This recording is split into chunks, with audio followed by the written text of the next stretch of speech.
agricultura fixa. O Minuano Quente, há cerca de 3.500 anos atrás, que foi essa civilização que viveu na ilha de Creta, no Mediterrâneo, atribui-se a eles o início da era dos metais, da Idade do Bronze. Depois veio o período Romano Quente, entre 500 antes de Cristo e 300 depois de Cristo. Um período também muito quente, chovia muito, a produção agrícola era bastante boa e os povos dominados nem se preocupavam em lutar com os romanos, porque estava todo mundo de barriga cheia. Os romanos dominaram desde o Oriente Médio até a Escandinávia e a Inglaterra. E o Egito também, o norte da África, eles dominaram. Um período quente, vejam, período quente é bom para a humanidade progride. O outro período quente, esse último, medieval, entre 900 e 1250 depois de Cristo, também um período de muita riqueza, o Renascimento começou aí, também muita fartura, a ponto do pessoal, então, estando de barriga cheia e tendo dinheiro, lembrar de louvar a Deus. Todas as grandes catedrais europeias começaram a ser construídas nesse período. Notre-Dame de Paris é de 1100, bem dentro desse período medieval quente. Em contraste, depois de 1350, a temperatura baixou, os invernos passaram a ser rigorosos, com geadas prematuras, ou aconteciam antes do tempo, ou aconteciam depois, tá? De tal forma que, quando acontecia tardia, pegava a planta em desenvolvimento, matava a planta. Se acontecia antes, o indivíduo estava pronto para colher, perdia toda a colheita. Então foi um período em que os registros da Europa mostram que a população estava com fome, debilitada, e é possível que até as grandes navegações do século XVI tenham sido causadas por esse período frio. Debilitada a população, exposta a doenças, pestes, como a peste negra, que estima-se que tenha matado mais de 70 milhões de pessoas nesse período. E, claro, o povo com fome, distúrbios sociais. Grandes revoluções durante esse período todo, a história mostra, das quais a mais famosa é a Revolução Francesa, que já foi citada aqui hoje, de 1789, que depois desencadeou uma série de outras revoluções e independências. Praticamente todos os países da América do Sul têm sua independência no início do século XIX, dos anos 1800 e 1810, Brasil um pouquinho mais tarde, 1822, fruto, então, desse exemplo dado pelos franceses, que, na realidade, a gente sabe, pela descrição, de que realmente o povo estava com fome. E o povo com fome, depois, então, a nobreza e a monarquia. E vocês veem que, até hoje, as temperaturas não registraram valores superiores às anteriores, e a tendência dada pela curva verde é de um resfriamento. Quer dizer, se os geólogos dizem que um interglacial dura da ordem de 10 mil a 12 mil anos, e essa última era glacial terminou há 15 mil anos atrás, então acho que nós já estamos há uns 3 mil anos jogando a prorrogação. Uma hora o jogo acaba, mas não vai ser instantâneo. Vai levar aí uns 100 mil anos para a temperatura baixar uns 8, 10 graus abaixo do que está hoje. E quando chegar o momento, quem estiver vivo lá, naquele período, que resolva o problema. Por enquanto nós estamos muito bem. Lembrar disso, ó. Os vikings colonizaram a Groenlândia exatamente nesse período, último período quente. E por que chamar Groenlândia, terra verde, um bloco de gelo como a gente conhece hoje? É sinal que o clima estava suficientemente quente para ter vegetação naquele período. Nos últimos 130 anos, nós já temos uma rede incipiente de termômetros. Já tem medidas de termômetro. E cito novamente o Ártico. Média de 8 estações, temperatura média de 8 estações. Está aqui os dados. Climate Research Unit, unidade de pesquisa do clima, da Universidade de East Anglia. 1880 a 2004, a variação da temperatura no eixo vertical. Notem o tremendo salto que a temperatura deu entre 1920 aproximadamente e 1940. Mais de 4 graus. Houve um aumento de temperatura com concentrações de CO2 inferiores às atuais. Hoje nós chegamos a 400 partes por milhão. Na época estava abaixo de 300. Como é que nós vamos explicar um aumento de temperatura dessa magnitude baseado no CO2? Não tem como explicar. Quanto CO2 o homem colocava na atmosfera nesse período? O que nós sabemos é que no final da Segunda Guerra, 1945, estima-se que o homem colocasse 6% do carbono que coloca hoje. E, curiosamente, depois da guerra, quando os aliados tomaram as indústrias dos países do eixo, notadamente Alemanha, Japão e Itália, começou uma globalização, a industrialização cresceu, foi obrigado a gerar mais energia elétrica queimando petróleo e carvão vegetal, e que foi o que aconteceu com a temperatura? Decresceu. Até 1975, 1976, a temperatura na região decresceu. Então vocês veem que o CO2 não controla a temperatura global. Os registros de testemunhos mostram que a temperatura sobe antes do que o CO2. Mostram que o grande controlador do CO2 são os oceanos. E os mais recentes mostram exatamente o contrário. Quer dizer, no momento que a concentração de CO2 começou a aumentar, depois da Segunda Guerra, ao invés da temperatura continuar aumentando, ela diminuiu. Então fica muito claro que o CO2, o gás carbônico, não controla o clima global. Nos últimos 35 anos, nós temos dados de satélite. Os satélites entraram operacionais, ficaram operacionais em 1979. Você olha aí, são duas curvas de temperatura, duas instituições diferentes. Você vê a variação da temperatura, mais ou menos entre meio grau para cima, meio grau para baixo, mas olhando esses últimos 35 anos, você não pode dizer que a temperatura está aumentando. Não tem como dizer. E os satélites têm uma vantagem. Enquanto o termômetro está em cima do continente, os satélites enxergam, inclusive, a superfície dos oceanos, o globo como um todo. Nesses últimos 10 anos, parece que há uma tendência de resfriamento. Mas 10 anos em termos de clima é muito pouco. Esqueçam isso. Aquele pico que aparece ali é o famoso El Niño, o de 97 e 98. Vocês se recordam que o El Niño é esse fenômeno oceânico em que o Oceano Pacífico tropical fica aquecido, às vezes 4, 5 graus acima da média. Nós não sabemos exatamente por que acontece, mas sabemos diagnosticar.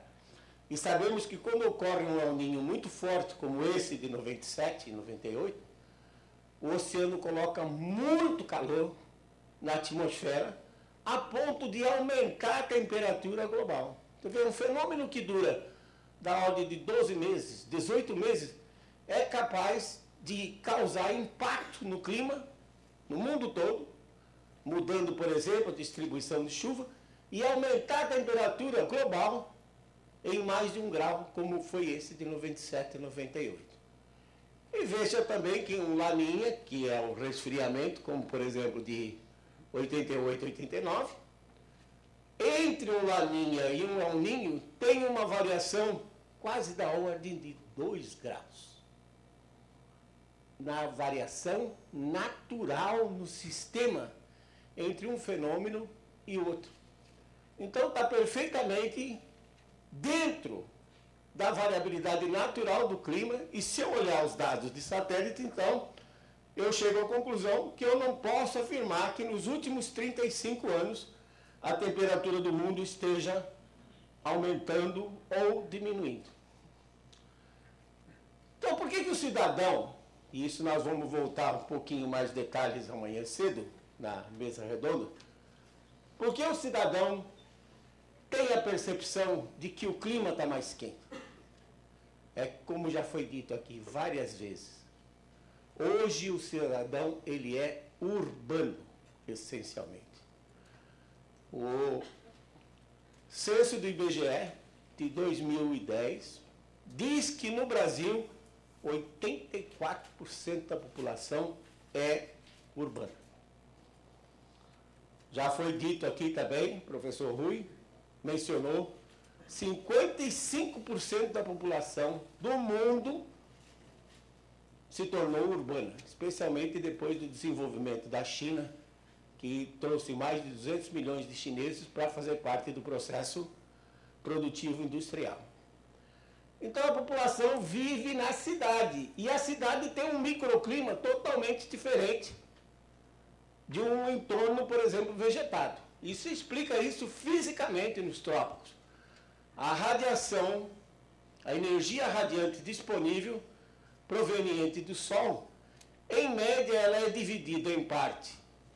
Um certo percentual vai para evaporar a água, chamada evapotranspiração, evaporação mais a transpiração das plantas, e o restante vai para aquecer o ar. Nós colocamos uma torre na Amazônia, a primeira que foi instalada em floresta tropical, em 1983.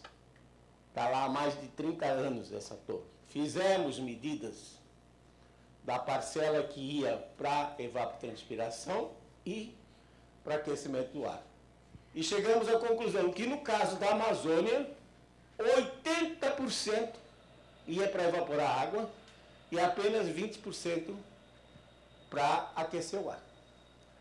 Numa cidade, devido à impermeabilização dos solos pelo asfalto, pelos edifícios, a água da chuva cai, escorre e vai embora. Então não tem água para evaporar. O resultado é que toda energia radiante vinda do sol, disponível, vai para aquecer o ar. Então nós vamos mostrar amanhã dados que mostram que a temperatura das cidades é muito mais elevada, por exemplo, do que o seu entorno vegetado. Daí, como o cidadão é urbano, a percepção dele é que o mundo está se aquecendo. Mas não é o mundo. É o microclima dele. E esse microclima não interfere, atenção, no clima global. Por quê? Vivemos num planeta com 71% de oceanos. Portanto, o grande comandante do clima global, além da fonte externa, que é o Sol, fonte de energia, é os oceanos. 29% de continente. Dos 29% de continente, 15% são terras geladas e desertos. Restam 14%. Dos 14%, felizmente, temos 7%, metade disso, coberto com florestas tropicais e florestas boreais, como a do Canadá e da Sibéria. O homem, com sua agricultura, suas cidades, manipula apenas 7% da superfície terrestre. Então, ele não tem condições de mudar o clima global. Ele interfere no clima local. É indiscutível que o Planalto do Piratininga, era uma mata atlântica 500 anos atrás e hoje é uma selva de pedras. São Paulo. Mudou o clima? Claro que mudou, mas mudou localmente. Essa mudança local não tem condições, em face da quantidade enorme de calor que flui naturalmente no sistema, não tem condições de mudar o clima global. Portanto, coloquem na cabeça de vocês que CO2 não controla o clima global. Nos últimos 17 anos, a concentração de CO2 aumentou em 10% e a temperatura está estável. Mesmo porque o que o homem coloca na atmosfera é ínfimo quando comparado com os fluxos naturais. Dos oceanos, dos solos, da vegetação, solos emitem CO2? Emite CO2. Sabe por quê? Porque contém micro-organismos aeróbios, que como nós consomem oxigênio e exalam CO2. Então, dos oceanos, solos e da vegetação, saem 200 bilhões de toneladas de carbono por ano para a atmosfera. Qual a incerteza que nós temos nessas estimativas? 40 bilhões. Para cima, 40 bilhões para baixo. Eu não sei se esse segundo zero aqui no 200 é um 6, ou seja, se isso aqui é 160 bilhões, ou se é um 4, 240 bilhões. Quer dizer, a barra de erro é 80 bilhões de toneladas num fluxo estimado de 200 bilhões. Quanto é que o homem coloca? 7. 3% dos fluxos naturais. 1/10 do que é a barra de erro, do desconhecimento que nós temos dos fluxos naturais. Então, se nós não temos ideia do que são os fluxos naturais, por que ficar se preocupando com 7 bilhões? Ínfimo, quando comparado com os fluxos naturais. E o metano, que também é chamado um gás de efeito estufa, junto com o CO2, ele é proveniente da decomposição da matéria orgânica, da fermentação anaeróbia da matéria orgânica. Então, por exemplo, a Rosais colhe o grão e deixa a planta apodrecendo na água. Libera metano. Ruminantes. Vocês já pararam para pensar que aqueles bichinhos fofinhos, bonitinhos, branquinhos, que a gente costuma contar quando está com insônia, carneirinhos, são terríveis esses bichos. Pensa, ele come grama, fica virando de um estômago para o outro, depois libera metano pela frente e por trás. Deem risada, porque aí surge a política pública. A Nova Zelândia é um dos maiores criadores de carneiro do mundo. O governo da Nova Zelândia queria taxar os criadores de carneiro, porque o pum dos carneiros estava contribuindo para o aquecimento global. Você pensa que besteira só sai nesse país? A Austrália fez, mas quando mudou de governo agora, o novo governo cassou a taxa de carbono. Vocês já pensaram se a Dilma tem mais 4 anos agora, meu Deus, que desastre, resolver taxar os ruminantes no Brasil? São mais de 200 milhões de cabeças de gado. Se resolver taxar, nós vamos estar perdidos. E o plano está pronto. A mesa dela. Metano está estável há 20 anos. 20 anos que o metano não cresce e nem os maiores especialistas sabem por que o metano parou de crescer. E o efeito estufa? É o grande astro do aquecimento global. O efeito estufa, você libera CO2 ou gases de efeito estufa, eles retêm mais calor e a temperatura do planeta sobe. Nunca foi demonstrado que esse efeito existe.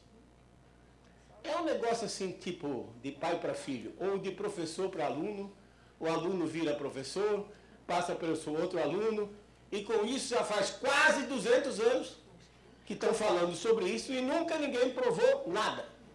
Eu posso mostrar para vocês rapidinho. Tem um artigo meu na internet já de uns 4 anos atrás, que se o CO2 emitisse radiação de volta para aumentar a temperatura do planeta na superfície, ele estaria violando a lei da conservação da energia. Então, o efeito estufa, uma estufa é uma casa de vegetação, em inglês é chamada de greenhouse, que é aquelas casas de vidro onde o pessoal guarda as plantas dentro. Os raios solares passam pelo vidro, é uma propriedade que o vidro tem, permite a passagem dos raios solares. Os raios solares aquecem as plantas e o solo dentro do interior, no interior da casa de vegetação, e aí o solo e as plantas emitem infravermelho, que é diferente da radiação que chega do sol, e esse infravermelho não consegue passar pelo vidro porque o vidro é um filtro. Ele corta todo o infravermelho acima de 2,8. Então alguém chegou à brilhante conclusão que a radiação ficava aprisionada dentro da casa e é por isso que a casa de vegetação tinha uma temperatura mais elevada. Só que em 1909, portanto há mais de 100 anos atrás, um pesquisador chamado Robert Wood construiu 2 casinhas, uma de vidro e outra de cristal de quartzo, que é totalmente transparente a radiação solar e a radiação infravermelha, e chegou à conclusão que a temperatura final das duas era igual. Donde ele concluiu que na casa de vegetação a temperatura era mais elevada porque o ar está aprisionado. Semelhante ao que ocorre num carro que está com os vidros fechados no estacionamento debaixo do sol. Podem fazer o experimento. Deixa o termômetro dentro do carro e você vai ver que chega a 55 graus centígrados. Mas quando você baixa os vidros, aquele ar sobe, sai, vai embora.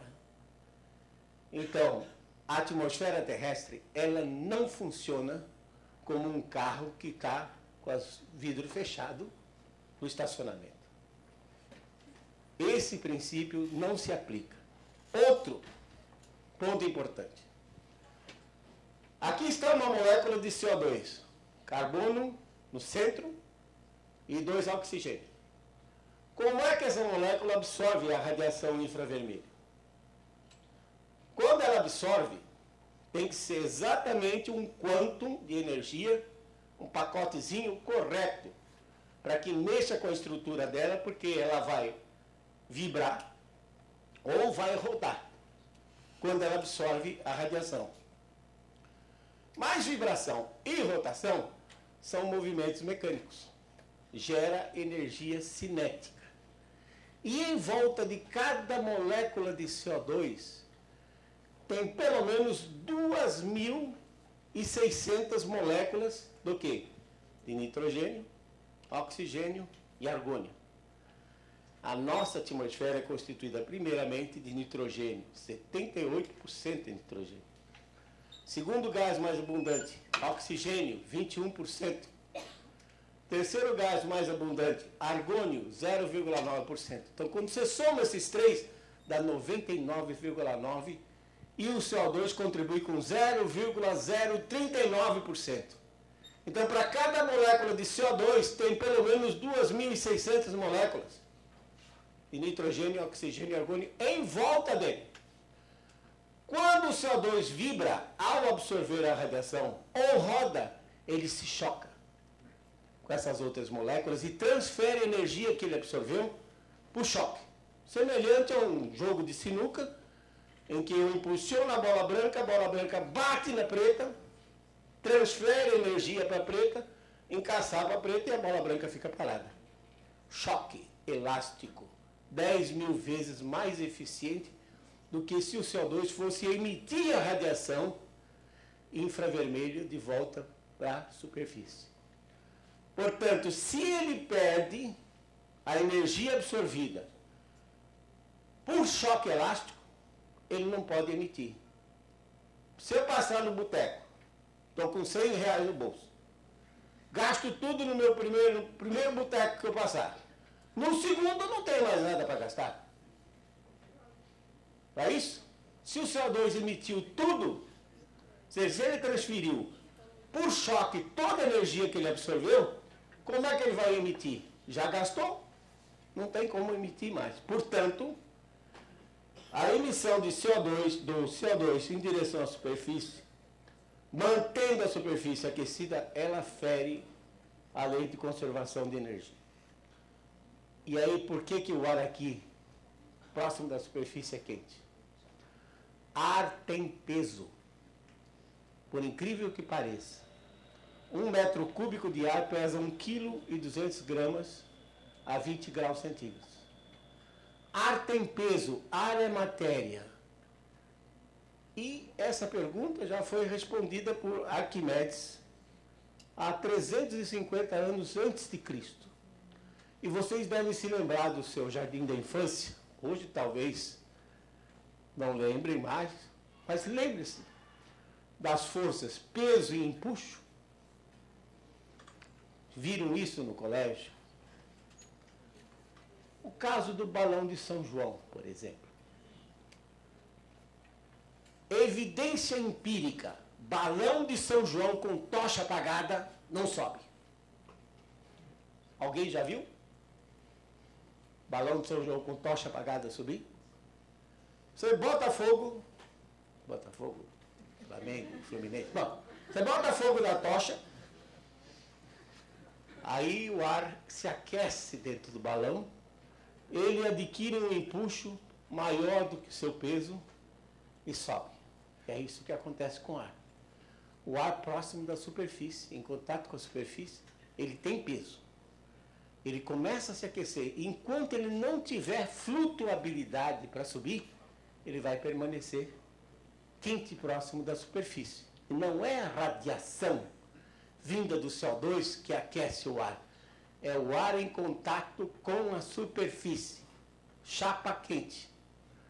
Você não faz um churrasco com a carne pendurada 1 metro acima do fogo. Você bota ela em cima da chapa para que ela possa assar. Chapa quente, ar em contato com a superfície é que é aquecido. E aí entram essas proposições, como o protocolo de Kyoto, que deu origem, como eu disse, já é a 20ª conferência das partes que eles vão fazer agora em Lima, se preparando para 2015. Há 40 anos que estão fazendo isso. Protocolo de Kyoto. Absolutamente ridículo, porque o protocolo se compromete, os países se comprometeram a reduzir 5,2% das emissões. 5,2% de 7 bilhões dá 0,3 bilhões. Comparado com 200 bilhões de fluxo natural. O que é 0,3? E uma incerteza de 80 bilhões, 0,3 de redução. É como se eu chegasse para você, Álvaro, e dissesse assim, você me deve 200 bilhões de dólares e 30 centavos. Tá? É a mesma coisa. Faz sentido nenhum esse esforço todo global para reduzir 0,3 bilhões. Mas para que reduzir se o CO2 não controla o clima global? Está aí, ó. A transição energética da Alemanha. Energiewende. A Alemanha investiu muito em renováveis, eólica, solar. O relatório de 2012 diz que a eólica rodou apenas em 10 anos, média de 10 anos, 16,4% do tempo. 84% do tempo parado, porque energia eólica depende da diferença de pressão, entre uma baixa pressão e uma alta pressão. Se não tem diferença de pressão, não tem vento, não roda. Energia solar depende do sol. À noite não tem sol. Um dia nublado também não tem. O que a Alemanha está fazendo? Está construindo 23 novas termoelétricas para terminar até 2015, num total de 12 gigawatts de potência. O que é isso? Itaipu, a maior hidrelétrica do planeta, tem instalado 14 gigawatts. Só que não roda 100%, ela roda 60%, e não tem água para tudo isso. Para que a Alemanha quer 12 gigawatts de potência? E 12 gigawatts de potência de termoelétrica é confiável. Porque nenhuma energia renovável é confiável. Solar, como eu disse, não tem sol, não gera. Eólica, não tem vento, não gera. Hidrelétrica, não tendo água no reservatório, aciona as termoelétricas, que é para a gente pagar a conta mais alta. Para que a Alemanha quer 12 gigawatts de potência firme? Garantida, apertou o botão, ela funciona. Ela não vai emitir mais? Queimando carvão? Vai? Claro que vai emitir. 12 gigawatts de potência a Alemanha quer para ficar independente energeticamente. O Putin entrou na Ucrânia, anexou a Crimeia, está com uma guerra no leste da Ucrânia, que já matou mais de 3 mil pessoas, e a comunidade europeia todinha não fala nada. Por quê? Porque os 28 países, inclusive a Alemanha, dependem do gás da Sibéria. Se começarem a falar muito grosso, ele fecha a torneira e morre todo mundo congelado nesse próximo inverno. Por isso que ele está deitando e rolando. Porque toda a comunidade europeia, veja que isso transcende ao aspecto climático. Isso é um problema geopolítico.